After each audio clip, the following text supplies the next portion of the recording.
ఇప్పుడు పరిస్థితులు కలిసి వచ్చాయి అండ్ నెక్స్ట్ శోభన్ బాబు గారి కోసం పాడారు. మీరు గుర్తు చేసుకున్న ఆ దశకంలో 70వ దశకంలో మీకు బాగా అత్యంత మీకు ఇప్పుడు కూడా వింటూ అందులో పూర్తిగా ఇన్వాల్వ్ అయిపోయి పాటలు 2-3 గుర్తు చేసుకుందాం, అది వాటి సందర్భాలు ఎలా? ఫస్ట్ సాంగ్ జీవితం సాంగ్, అది ఫస్ట్ పిక్చర్ రమేష్ నాయుడు గారి మ్యూజిక్ డైరెక్షన్. ఆయన రిహార్సల్స్కి వెళ్ళి ఆఫీస్కి వెళ్తే రమేష్ నాయుడు గారు కూర్చొని, రామకృష్ణ నేను ఇండస్ట్రీలో చాలా సీనియర్ మ్యూజిక్ డైరెక్టర్ని, నీకు తెలియకపోవచ్చు నా పేరు, ఐఎమ్ నాట్ సో పాపులర్, ఈ పిక్చర్తో నీకు నాకు జీవితం సెటిల్ అయిపోవాలి, చాలా మంచి ట్యూన్స్ దొరికే సోమబాబు గారు నీకు ఎంకరేజ్ చేశారు.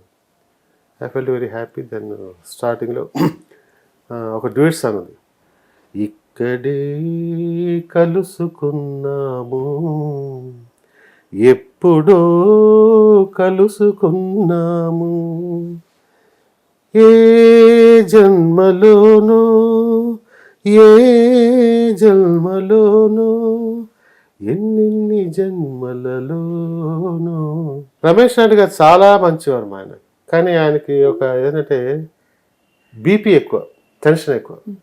ఆయన దగ్గర పాడాలంటే పాడేవారికి వణుకు పుట్టుకుంటుంది. ట్యూన్ చెప్తారు, బాగా నేర్పిస్తారు, ఆ టెన్షన్తో పాపం ఆయన అది కాదా ఇది కాదా ఇలా చికాకు పడిపోతుంది.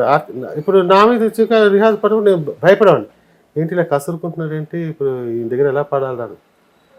తర్వాత నేను రికార్డింగ్లో ఆర్కెస్ట్రా వాళ్ళ దగ్గర కూడా అలాగే విసుకుంటున్నాను నేను.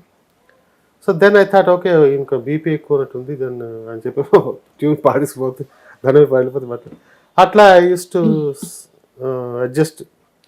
కానీ అవుట్పుట్ చాలా బాగుంది ఆయన పాటలు పాడాక, అన్ని తాత మనవళ్ళు అనుబంధం ఆత్మీయత అంతా ఒకటి